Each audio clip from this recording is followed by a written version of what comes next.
Isang lalaking nakaputi ang may bitbit, lumabas ng banyo sa istasyon ng tren. Biglang umalinggaw ang alarma.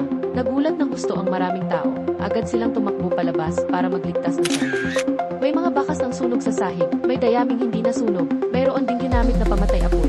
Lumabas na sinadyang magsunog sa banyo. Agad bumuo ng grupo ang pulis. Pinalawak ang pagbusisi ng kamera. Nakasuot ng puting jacket.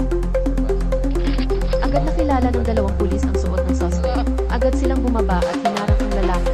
Mukhang hindi inaasahan ng lalaki na agad siyang mahuhuli, lalo na't sinubukan niyang iwasan ang pagsubayran. Sadyang nag-iwan siya ng maraming putol na bakas. Itinuturing na tuso ang kilos niya.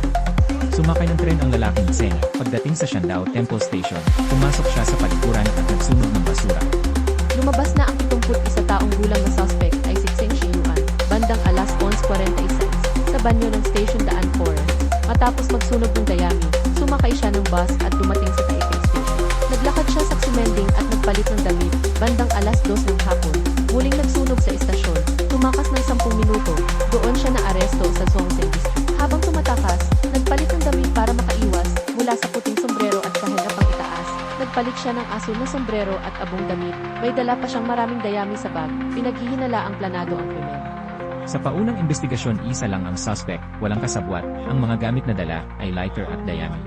Matapos matukoy ang huling anyo, nahuli ang suspect sa loob ng 10 minuto. Matapos mahuli na bunyag ang kanyang pagkakakilanlan, lumabas na siya ang pinuno ng Dafu Residence sa Shenga.